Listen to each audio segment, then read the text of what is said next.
नमस्ते, मेरा नाम प्रतीक्षा है और आप देख रहे हैं ऑर्डिनरी। कुछ रोज पहले कन्नड़ एक्ट्रेस संयुक्ता हेगड़े अपने दो दोस्तों के साथ बेंगलुरु के एक पार्क में कसरत करने गई थी।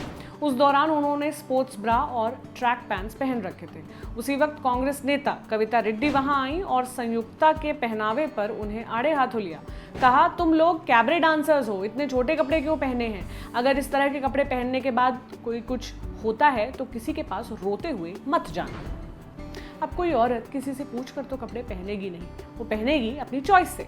फिर भी संयुक्ता की स्पोर्ट्स ब्रा को लेकर सोशल मीडिया पर बीते दिनों बवाल कटा, इतना कि कविता को माफी मांगनी पड़ी।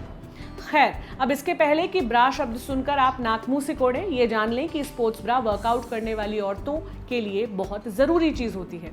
इस घटना के बहाने हम आपको बताएंगे कि स्पोर्ट्स ब्रा होती क्या है। नाम से ही काफी कुछ समझ गए होंगे, फिर भी ऐसी ब्रा जो औरतों के ब्रेस्ट को भारी भरकम कसरत या रनिंग के दौरान सपोर्ट देती है, वो स्पोर्ट्स ब्रा कहलाती है। उन्हें वर्कआउट के दौरान सहज महसूस करवाती है।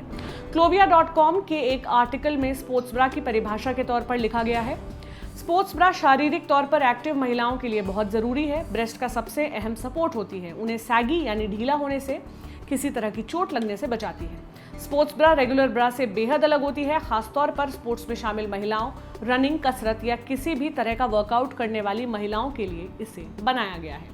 Doctor Shefali Agrawal Apollo hospital में सर्जिकल ऑन्कोलॉजी डिपार्टमेंट में सीनियर कंसल्टेंट है। दी ललन टॉप को उन्होंने बताया, बहुत सी स्टडीज से यह साबित हुआ है कि कम सपोर्ट की वजह से दर्द होता है। दर्द होने की संभावना हर साल उम्र बढ़ने के साथ बढ़ती है। वो लिगामेंट्स जो ब्रेस्ट को सपोर्ट करते हैं, ब्रेस्ट को शेप में रखने के लिए जरूरी होते हैं, लेकिन बिना सपोर्ट के एक्सरसाइज करने से इन लिगामेंट्स में खिंचाव होता है, जिनकी वजह से दर्द भी महसूस होता है और ब्रेस्ट की सैगिंग प्रोसेस में तेजी आ जाती है। ये लिगामेंट्स बहुत नाजुक होते हैं, ऐसे में बिना सपोर्ट के वर्कआउट करने से ये हमेशा के लिए डैमेज हो सकते हैं। इसलिए अच्छी फिटिंग वाले स्पोर्ट्स ब्रा असहजता और निपल इंजरी से बचाते हैं और सैगिंग यानी ढीलापन भी कम करते हैं। हमने certified personal trainer Anshu Tiwari से भी बात की। उनके मुताबिक जो औरतें रेगुलर ब्रा पहनकर एक्सरसाइज करती हैं, उन्हें कुछ समय के बाद भारी दिक्कतें होने लगती हैं, जिसका जिक्र डॉक्टर शेफाली ने किया था। अब बताते हैं कि स्पोर्ट्स ब्रा की जरूरत कब और क्यों पड़ी। साइंस हिस्ट्री में छपे एक आर्टिकल के मुताबिक आज के समय में लड़कियों के जिस तरह के अंडरगारमेंट्स होते हैं, उन्हें उस रूप में लाने की शुरुआत हुई थी 19वीं सदी के आखिर में। तब मॉडर्न ब्रेजियर या ब्राजियर की डिजाइनिंग शुरू हुई। ब्रेजियर ब्रा का ही फुल फॉर्म है। लड़कियों ने इन्हें पहनना शुरू किया। पहले लड़कियां स्पोर्ट्स में ज्यादा नहीं होती थी, लेकिन धीरे धीरे स्पोर्ट्स में भी उनकी एंट्री हुई। रेगुलर ब्रा पहनकर वर्कआउट करने लगी, खेलने लगी, लेकिन इन ब्रा से उनके ब्रेस्ट को जरूरी सपोर्ट नहीं मिलता था। तो धीरे धीरे वर्कआउट करने वाली औरतों को दिक्कतें शुरू हुई, जैसे छाती या ब्रेस्ट में दर्द होना। इन दिक्कतों के साथ ही स्पोर्ट्स ब्रा की तरफ भी कदम बढ़ने लगे। डेडस्पिन में छपे एक आर्टिकल के मुताबिक 1975 में पहला स्पोर्ट्स ब्रा बना, फ्री स्विंग टेनिस ब्रा के नाम से, जिसने ब्रेस्ट को रेगुलर ब्रा की तुलना में ज्यादा सपोर्ट दिया, लेकिन ज्यादा उपयोगी साबित नहीं हुआ। रनिंग और जॉगिंग के लिए ये फेल हो गया। फिर आया साल 1977। इसी बरस दुनिया को असल मायने में पहला स्पोर्ट्स ब्रा मिला। अमेरिका में रहने वाली लीजा लिंडाल को इसका क्रेडिट जाता है। साइंस हिस्ट्री में छपे एक आर्टिकल के मुताबिक लीजा को जॉगिंग करना पसंद था, लेकिन रेगुलर ब्रा की वजह से उनकी रनिंग काफी पीड़ादायक हो गई थी। साल 1977 के एक दिन उनकी बहन ने उन्हें कॉल किया और बताया कि उन्होंने भी अभी जॉगिंग करना शुरू किया है। ब्रेस्ट की वजह से उनकी जॉगिंग कितनी पीड़ादायक हो रही है, ये भी बताया। फिर लीसा ने इसका उपाय पूछा। लीसा ने कहा कि वो एक साइज छोटी ब्रा पहनकर वर्कआउट करती है। इस पर उनकी बहन ने मजाक के तौर पर कहा, औरतों के लिए कोई जॉक स्ट्रैप्स क्यों नहीं है? इस बात पर दोनों बहनें खूब हंसी, लेकिन लीसा के दिमाग में ये बात बैठ गई। जॉक स्ट्रैप्स साइकिलिंग करने वाले या फिर स्पोर्ट्स में शामिल पुरुषों के लिए बनाई गई खास अंडरवेयर थी। इससे उनके जननांग को चुनौतीपूर्ण शारीरिक कामों से सुरक्षा मिलती थी। वापस लीसा पर आते हैं। वो सोचने लगी कि औरतों के लिए जॉक स्ट्रैप्स क्यों नहीं है। फिर एक दिन उन्होंने अपने पति की जॉक स्ट्रैप्स उठाई, नीचे का हिस्सा ऊपर की तरफ करते हुए अपने चेस्ट से लगाया और मजाक में कहा, लेडीज, ये रही तुम्हारी जॉक ब्रा। मजाक में उन्हें समझ आ गया था कि इसी की मदद से वो अपनी दिक्कत का हल निकाल सकती है। उनकी दोस्त पॉली स्मिथ को उन्होंने ये बात बताई। पॉली, जो कि पेशे से डिजाइनर थी, उन्होंने 2 जॉक स्ट्रैप्स ली और उन्हें एक साथ जोड़कर सिला। लीसा ने उसे ट्राई किया और उन्हें रेगुलर ब्रा से कहीं ज्यादा कंफर्ट महसूस हुआ। दोनों ने इसे जॉक ब्रा का नाम दिया। इस तरह बना असल मायनों वाला पहला स्पोर्ट्स ब्रा। लीसा ने पॉली की दोस्त हिंडा श्राइबर के साथ मिलकर कई सारे जॉक ब्रा बनाए। स्पोर्ट्स का सामान रखने वाली दुकानों में रखवाया। बाद में इसका नाम बदलकर जॉग ब्रा कर दिया गया।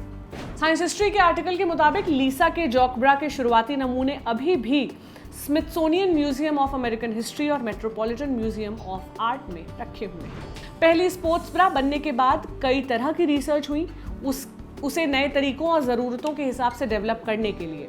क्रिस्टीन हैकॉक, जो university of medicine and dentistry of new Jersey में सर्जरी प्रोफेसर थी, उन्होंने स्पोर्ट्स ब्रा में साइंस वाला एंगल लाया। दी कॉन्वर्सेशन की रिपोर्ट के मुताबिक उन्होंने करीब 300 महिला कॉलेज एथलीट को दौड़ा कर देखा। उस दौरान उनके ब्रेस्ट की मूवमेंट को रिकॉर्ड किया। उनकी रिसर्च पे सामने आया कि वर्कआउट के दौरान ब्रेस्ट पेन होता है। इस रिसर्च के बाद स्पोर्ट्स ब्रा बनाने वालों ने हैकॉक के इनपुट मांगे।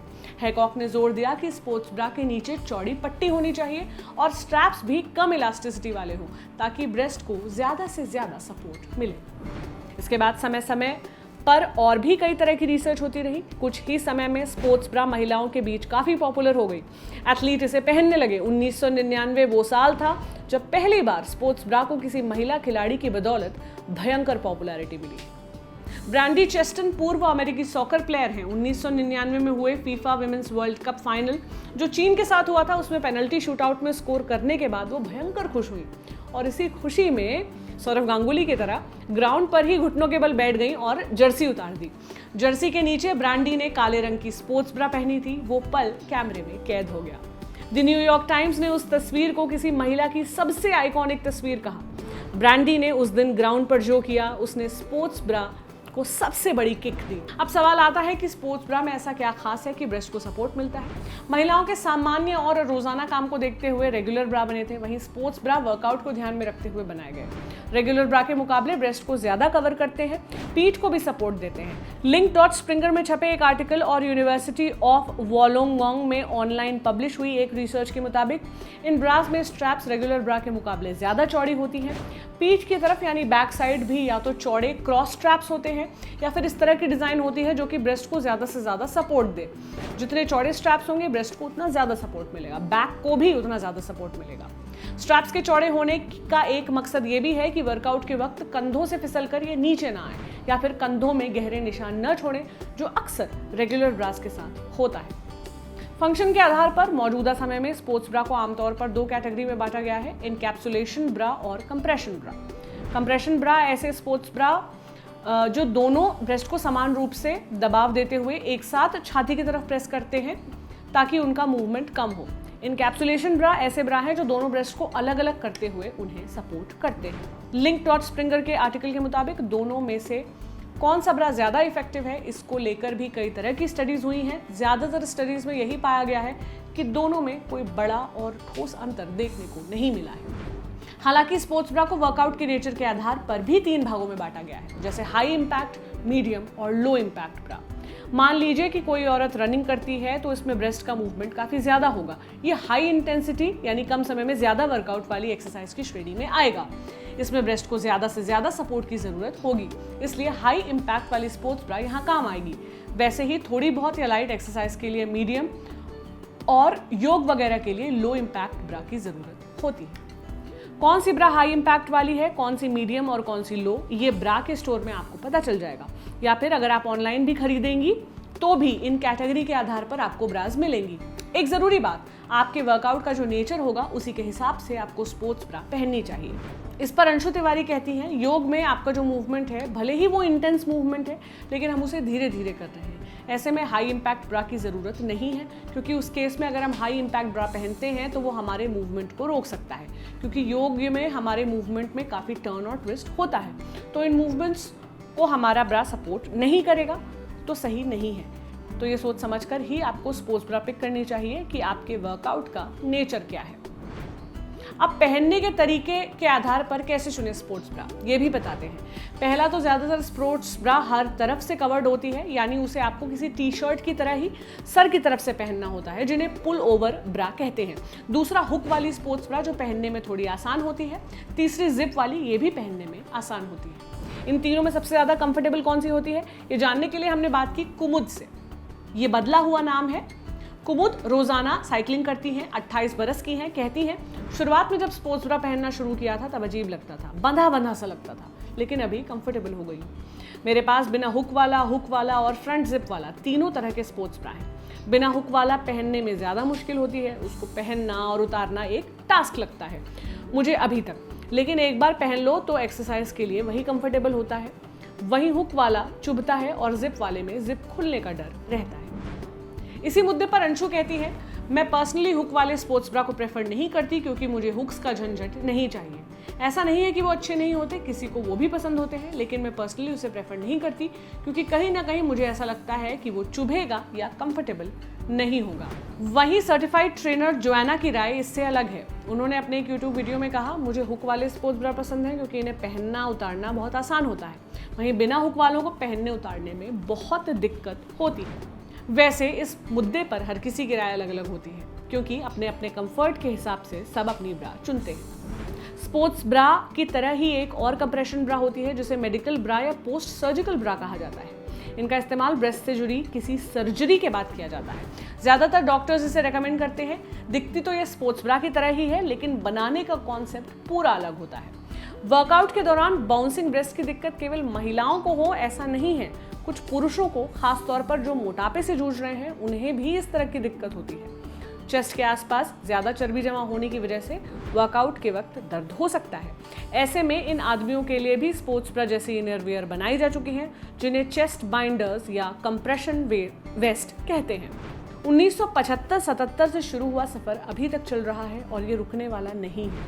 वक्त और ज़रूरत के हिसाब से मार्केट में अलग अलग तरह की स्पोर्ट्स ब्रा आ रही हैं और आती रहेंगी। जब बात स्पोर्ट्स की हो तो ब्रेस्ट महिलाओं की दौड़ भाग में बड़ी बाधा बन सकते हैं, उनकी स्पीड कम कर सकते हैं। जहाँ पहले ही माँ बाप अपनी बेटियों को हमारे यहाँ स्पोर्ट्स में भेजने को लेकर सहज नहीं होते, बुरे गारमेंट्स उनके खेल को और कमज़ोर करते हैं। ऐसे में स्पोर्ट्स ब्रा खेलने वाली महिलाओं के लिए किसी क्रांति से कम नहीं है। इंडिया जैसे देश में जहाँ सारा जोर लड़कियों की फिटनेस के बजाय खुद को पतला रखने पर है, वो दिन जब हर लड़की के पास कम से कम एक स्पोर्ट्स ब्रा होगा, एक खुशनुमा दिन होगा।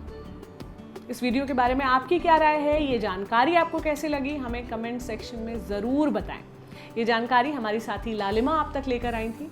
अगर ये वीडियो आप फेसबुक पर देख रहे हैं तो हमारे फेसबुक पेज ऑर्डिनरी को लाइक करें। यूट्यूब पर देख रहे हैं तो हमारे चैनल को तुरंत सब्सक्राइब करें। साथ ही बेल आइकन पर भी क्लिक कर दें ताकि हर वीडियो के नोटिफिकेशंस आप तक पहुंचते रहें। Thank you.